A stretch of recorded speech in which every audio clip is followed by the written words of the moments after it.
helping others provide donations for children. You know this very, very well. Tonight, where some and how some of that money was apparently spent. Our I-Team found thousands of dollars in suspicious spending by a community nonprofit that was supposed to be feeding children from low-income homes. Instead, we are talking about payments for country club dues, luxury jet services, a reality show competition.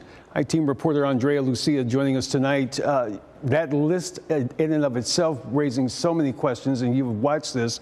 The easy one is, how did you all figure out much of this information over what, months, if not the past year? Yeah, we've been looking for answers to where this money was going. And Steve, right here, these are Hungerbusters' own bank records. They list hundreds of deposits and withdrawals over the last 5 years. The banks themselves released these in response to a subpoena from a donor. Now, again, we've known for months that the money wasn't being spent on meals. We have reported that, but we did not expect what we found in here.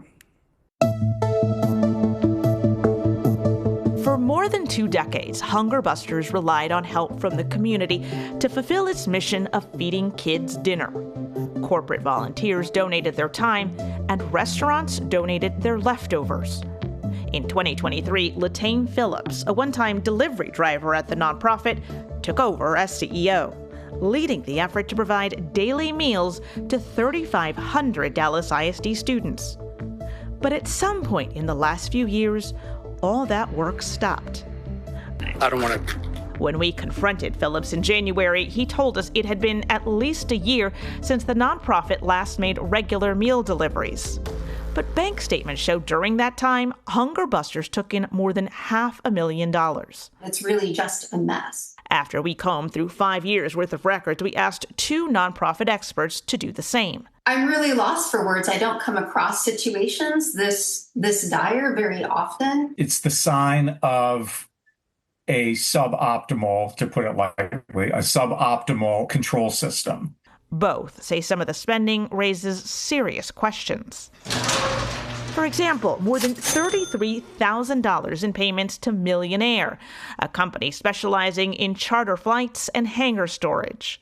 There better be some kind of documentation about why that is absolutely critical and the only possible way to accomplish what the organization is trying to do. And $14,000 to a nationwide golf club membership program. You know, it's something where a charity has a track record of using its connections on a golf club or in a country club to gain really high dollar donations by networking at that kind of organization. Those are really the only instances where we see those kinds of transactions justified. Then there were the payments to a company that runs a reality show for entrepreneurs. $9,500 in all. In Dr. Kristen's pod, Hungerbusters.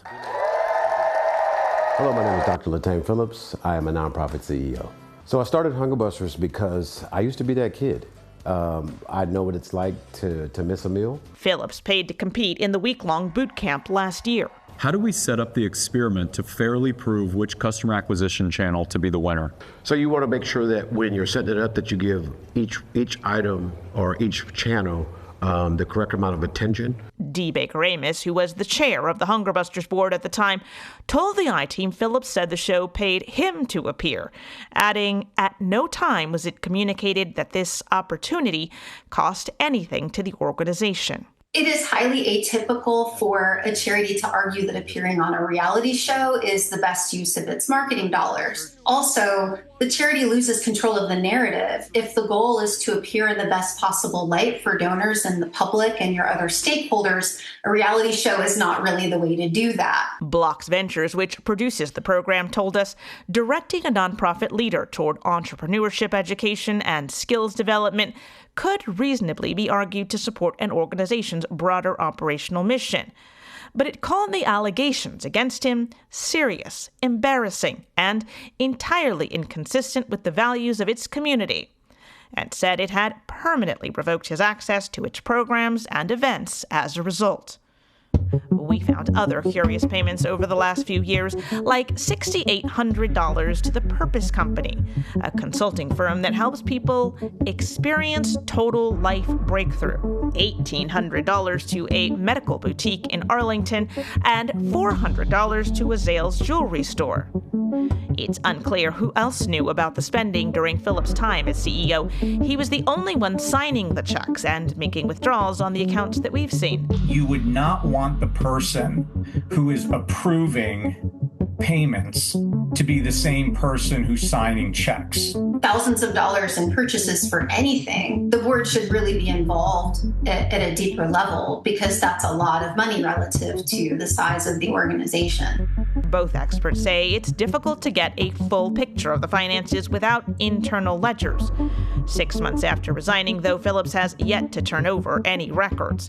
Even the IRS says it hasn't received required financial disclosures in years. It's really an accountability black hole. Well, get this. We also found Hunger Busters made a $25,000 payment to a toy company. It came 2 months after Phillips filmed his appearance for The Blocks. The company is owned by the woman that you see with him here, who served as a mentor on that reality show. When we reached out to her, she told us she and Phillips had a written investment agreement. Our expert said that is highly unusual, Steve. Listen, I'm just watching your video, and the fact that donors holding up those big checks to help children. These are food programs for children. Yes. What happens with Hunger Busters in the midst of all of this? Yeah, that's a good question. It is unclear right now. Right now, the interim CEO has disappeared. It doesn't look like there's any board members right now, at least none that are responding to us. We did reach out to Latame Phillips and his attorney. They released a statement we can put up for you right here. We do not agree that a list of vendor names standing alone fairly establishes personal misuse or spending unrelated to Hunger Busters, charitable operations, donor relations, or organizational activities. But he also didn't provide any context about what's going on, saying that they're not going to try this case through the media.